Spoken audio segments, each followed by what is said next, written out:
الرحمن الرحيم إن الذين يشترون بعهد الله وأيمانهم ثمنا قليلا أولئك لا خلاق لهم في الآخرة ولا يكلمهم الله ولا ينظر إليهم يوم القيامة ولا يزكيهم ولهم عذاب أليم۔ اللہ تبارک و تعالی نے پچھلے آیت میں یہ بیان فرمایا تھا کہ جن لوگوں نے اپنے وعدے کو پورا کیا اور اللہ تبارک و تعالی سے ڈر گئے تو اللہ تبارک و تعالی ایسے ڈرنے والوں کو پسند کرتا ہے۔ تو اسلام کے اندر وعدہ پورا کرنے کا بہت ہی زور دیا گیا ہے۔ اس سلسلے میں سب سے اہم بات یہ ہے کہ آدمی یا تو وعدہ کرے ہی نہ، اور جب وہ وعدہ کر لے واقعی میں تو پھر اس کو وہ پورا کرے، ورنہ اس کی وجہ سے اللہ تبارک و تعالی اس سے قیامت کے دن سوال بھی کرے گا۔ اللہ تعالیٰ نے قرآن پاک کے اندر فرمایا وَأَوْفُوا بِالْعَهْدِ إِنَّ الْعَهْدَ كَانَ مَسْئُولًا، کہ تم وعدوں کو پورا کرو، اس لیے کہ وعدے کے بارے میں قیامت کے دن تم سے سوال کیا جائے گا، تم سے پوچھا جائے گا۔ تو اس میں سب سے بڑا وعدہ تو وہ وعدہ ہے جو ہر آدمی نے، جب روحوں کی دنیا تھی تو وہاں پر ہر آدمی نے یہ وعدہ کیا تھا کہ وہ صرف اور صرف اللہ کی عبادت کرے گا، اللہ کے علاوہ کسی اور کی عبادت نہیں کرے گا، اللہ کے ساتھ شرک نہیں کرے گا۔ تو یہ سب سے بڑا وعدہ ہے۔ اس وعدے کے بارے میں بھی اللہ تبارک و تعالی پوچھے گا قیامت کے دن۔ اس کے بعد میں جو بھی وعدے ہوتے ہیں اس دنیا کے اندر، چھوٹے موٹے وعدے ہوں چاہے بڑے وعدے ہوں،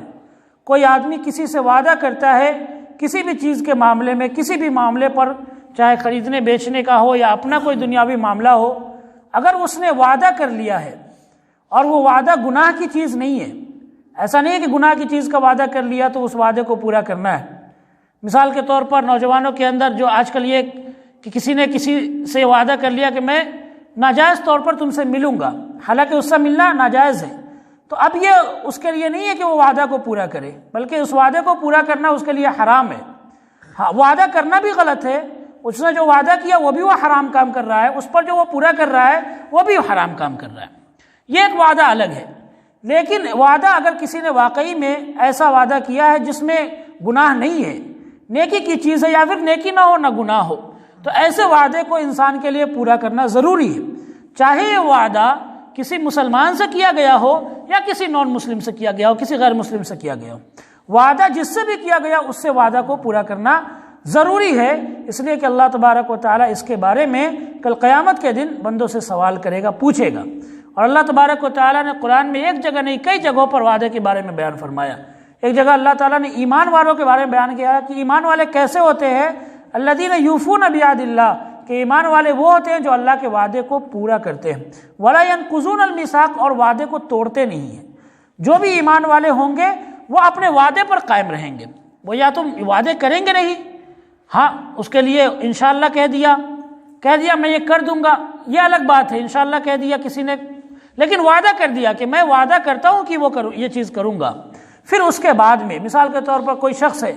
کسی نے کسی کی مدد کرنے کا وعدہ کر دیا کہ میں آپ کی مدد کروں گا، وعدہ کر دیا، وعدہ لے لیا آپ نے، اس نے وعدہ کر دیا، اب اس کے بعد وہ مدد نہیں کر رہا ہے تو وہ شخص گناہ گار ہوگا اور ایمان والوں میں سے نہیں ہوگا۔ اس لیے اللہ تعالیٰ نے فرمایا کہ الذین یوفون بعہد اللہ ولا ینقضون المیثاق، کہ ایمان والے وہ ہیں جو وعدے کو، اللہ کے وعدے کو پورا کرتے ہیں اور وعدے کو توڑتے نہیں ہیں، کسی کا بھی وعدہ ہو اس کو توڑتے نہیں ہیں۔ اور اللہ کے رسول صلی اللہ علیہ وسلم نے صاف طور سے حدیث کے اندر بیان فرما دیا ہے لا ایمان لمن لا عہد لہ، کہ جو وعدے کو پورا نہ کرے اس کے پاس ایمان ہے ہی نہیں۔ اس لیے کہ سب سے بڑا وعدہ اللہ کا وعدہ ہے،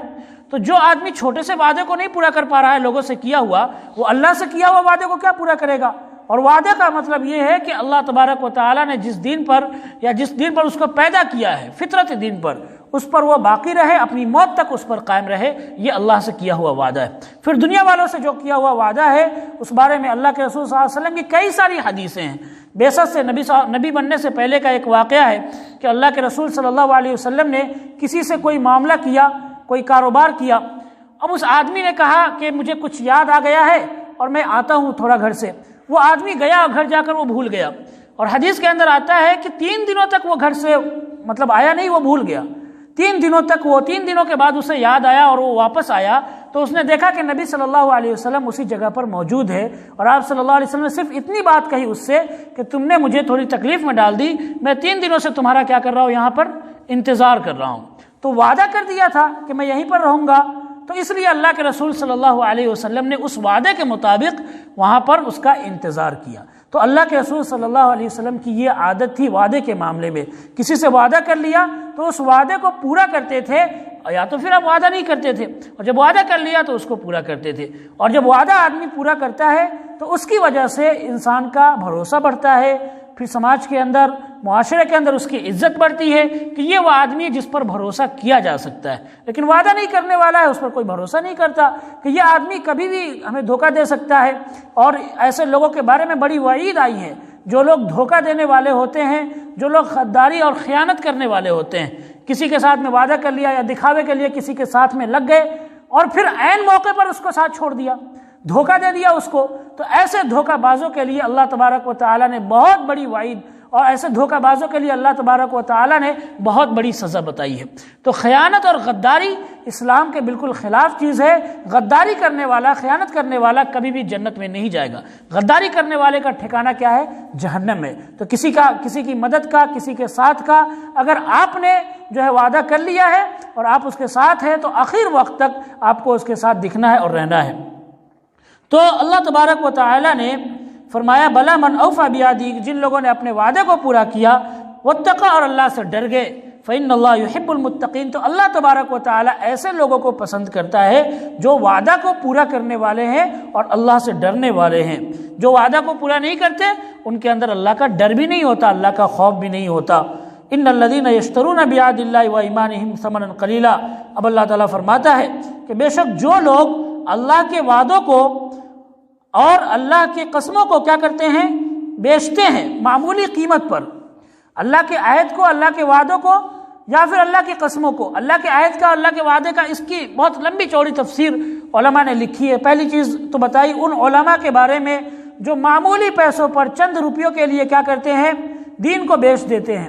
نئے نئے مسئلے اپنی طرف سے بنا لیتے ہیں۔ کس لیے؟ تاکہ لوگ ان کو تھوڑا سا پیسہ دے دے، دنیا کی تھوڑی سی دولت دے دے۔ اور آپ یہ یاد رکھیں کہ اللہ کے وعدے کے مقابلے میں اگر کسی کو پوری دنیا بھی مل جائے تو یہ بہت ہی معمولی پیسہ ہی ہے، معمولی، بہت ہی تھوڑا پیسہ ہی ہے، جس کو قرآن میں کہا گیا ثمناً قلیلا، بہت ہی تھوڑا معمولی پیسہ۔ تو یہ معمولی پیسہ جو ہے یہ دین کے مقابلے میں، اللہ کے وعدے کے مقابلے میں یا اللہ کی شریعت کے مقابلے میں کوئی حیثیت نہیں رکھتی ہے۔ کسی عالم کے بارے میں یا پھر کوئی بھی ایسا شخص ہے جس نے کیا کیا ہے، جس نے قسم کھائی ہے، جھوٹی قسم کھائی ہے، کس لیے؟ تاکہ کسی کا مال ہڑپ لے، کسی کی زمین ہڑپ لے، تو ایسے لوگوں کے بارے میں اللہ کے رسول صلی اللہ علیہ وسلم نے فرمایا، ایک صحابی کا ایک یہودی سے معاملہ ہوا، تو یہودی نے صحابی کی زمین کے بارے میں کہا کہ یہ میری زمین ہے۔ صحابی جو ہے اس معاملے کو اللہ کے رسول صلی اللہ علیہ وسلم کے پاس لے کر پہنچے، تو اللہ کے رسول صلی اللہ علیہ وسلم نے اس سے کہا، صحابی سے، کہ تمہارے پاس کوئی گواہ ہے؟ یعنی اسلام کا یہ اصول ہے کہ جو آدمی دعویٰ پیش کرے، جو آدمی جو کیس کرنے والا، آپ جسے کیس کہہ سکتے ہیں، مقدمہ کرنے والا جو ہوتا ہے، اس کو گواہ پیش کرنا ہے۔ اگر وہ گواہ پیش نہیں کر سکتا تو جس پر جو مقدمہ کیا گیا ہے اس کو پھر قسم کھانی ہوگی، یہ اسلام کا اصول ہے۔ تو اللہ کے رسول صلی اللہ علیہ وسلم نے صحابی سے کہا کہ آپ کیا کریں؟ گواہ پیش کریں کہ یہ زمین آپ کی ہے۔ اللہ کے رسول صلی اللہ علیہ وسلم نے کہا کہ صحابی نے کہا کہ میرے پاس تو کوئی گواہ نہیں ہے۔ تو پھر اللہ کے رسول صلی اللہ علیہ وسلم نے یہودی سے کہا کہ پھر تم قسم کھاؤ۔ تو صحابی کہنے لگے کہ اے اللہ کے رسول، یہ تو یہودی ہے اور اس کی قسم کا کیا بھروسہ یہ تو قسم کھا لے گا اور ہماری زمین کو ہڑپ کر لے گا۔ تو اللہ کے رسول صلی اللہ علیہ وسلم نے وہاں پر حدیث سنائی کہ جس نے جھوٹی قسم کھا کر کسی کے مال کو ہڑپا یا کسی کی زمین پر قبضہ کیا جھوٹی قسم کھا کر یا جھوٹی گواہی بنا کر، تو وہ قیامت کے دن اللہ تبارک و تعالیٰ سے اس حال میں ملے گا کہ اللہ تبارک و تعالیٰ اس سے غصہ ہوگا، اللہ تبارک و تعالیٰ اس سے ناراض ہوگا۔ اور جس سے اللہ غصہ ہو، اللہ ناراض ہو، اس کا ٹھکانہ کیا ہوگا یہ آپ سب بہتر جانتے ہیں۔ تو اللہ تعالیٰ نے فرمایا کہ جو اللہ کے وعدوں کو خریدتے اور بیچتے ہیں، کیا کرتے ہیں؟ بہت ہی معمولی اور تھوڑی قیمت پر بیچتے بھی ہیں، خریدتے بھی ہیں، دونوں اس آیت کے اندر ہے۔ اولئک لا خلاق لهم فی الآخرۃ ولا یکلمهم اللہ یوم القیامۃ ولا ينظر الیہم یوم القیامۃ ولا یزکیہم ولہم عذاب علیم۔ اس کے لیے 5 گناہ اس آیت کے اندر بتائے گئے ہیں۔ پہلی چیز تو یہ کہ ایسے لوگوں کے لیے آخرت میں کوئی بھی حصہ نہیں ہے۔ حصہ کا مطلب یہ ہے کہ اس کو آخرت میں کوئی بھی انعام نہیں ملے گا، آخرت میں اس کے لیے عذاب ہی عذاب ہے۔ ولا یکلمہم اللہ، دوسری چیز فرمائی اللہ تعالیٰ نے کہ اللہ تعالیٰ ان سے بات بھی نہیں کرے گا۔ ولا ینظر الیہم، اور تیسری چیز فرمائی اللہ تعالیٰ نے، نہ تو اللہ تبارک و تعالیٰ اس کی طرف دیکھے گا، یعنی رحمت کی نظر سے اللہ دیکھے گا بھی نہیں یوم القیامت، قیامت کے دن۔ ولا یزکیہم، اور نہ ہی اللہ تبارک و تعالیٰ اس کو گناہوں سے پاک کرے گا۔ گناہوں سے پاک کرنے کا مطلب یہ ہے کہ جس آدمی نے بھی کلمہ پڑھا ہے، مسلمان ہوا ہے، اور اس نے کتنا بھی گناہ کیا ہو، لیکن وہ ایک دن جہنم سے اپنے گناہوں کو دھل کر، گناہوں سے پاک ہو کر وہ ایک دن جہنم سے نکل کر جنت میں جائے گا۔ لیکن ایسا آدمی ہے جس نے اللہ کے وعدے کو بیچا، اللہ کے کلام کو بیچا، اللہ کی دین کو، اللہ کی شریعت کو بیچا ہے، یا پھر جس نے جھوٹی قسم کھا کر، جھوٹے وعدے کر کے، یا پھر جس نے جھوٹی گواہی کے ذریعے سے کسی کا مال ہڑپ لیا ہے، تو اس کے بارے میں اللہ نے فرمایا ولا یزکیہم، کہ اللہ تعالیٰ ان کو پاک بھی نہیں کرے گا، یعنی اللہ تعالیٰ ان کو جہنم سے نکال کر پھر جنت میں بھی نہیں بھیجے گا۔ اور فرمایا آخر میں وَلَهُمْ عَذَابٌ علیم، ایسے لوگوں کے لیے بہت زیادہ تکلیف والا عذاب ہے، عذاب علیم ہے۔ علیم کہتے ہیں جو دردناک ہو، اردو میں بھی المناک بولتے ہیں، یعنی بہت تکلیف والا، بہت درد والا عذاب ایسے لوگوں کے لیے ہے۔ اور اس کے اندر اور بھی حدیثیں بیان ہوئی ہے۔ اللہ کے رسول صلی اللہ علیہ وسلم نے ایک حدیث کے اندر فرمایا کہ 3 لوگ ایسے ہیں جن کو اللہ تبارک و تعالی، جن کی طرف اللہ تبارک و تعالی نہ تو رحمت کی نظر سے دیکھے گا اور نہ ہی اللہ تبارک و تعالی قیامت کے دن ان سے بات کرے گا۔ اس میں پہلا آدمی وہ ہے جو اپنے پاجامے کو، اپنے کپڑے کو گھمنڈ میں، تکبر میں کیا کرتا ہے؟ ٹخنوں سے نیچے لٹکاتا ہے۔ وہ اللہ تبارک و تعالیٰ نہ تو ان کو قیامت کے دن رحمت کی نظر سے دیکھے گا اور نہ ان سے بات کرے گا۔ اور دوسری چیز فرمایا المنان، جو احسان جتلانے والا ہے، کسی کے اوپر احسان کر دیا، کسی کو صدقہ اور خیرات دے دیا اور پھر احسان جتلانے لگا، دوسرا وہ آدمی۔ اور تیسرا وہ آدمی المنفق صلاتہ بالحلف الکاذب، جو جھوٹی قسم کھا کر اپنے سامان کو بیچتا ہے کہ سامان 50 روپے کا ہے اور وہ کیا قسم کھا رہا ہے کہ اللہ کی قسم میں نے تو 100 روپے میں خریدی ہے، اور پھر اس کو 150 میں وہ بیچ رہا ہے۔ تو جھوٹی قسم کھا کر اپنے سامان کو بیچنے والا، یہ 3 ایسے لوگ ہیں کہ اللہ تبارک و تعالی نہ تو ان کو رحمت کی نظر سے دیکھے گا اور نہ ہی اللہ تبارک و تعالی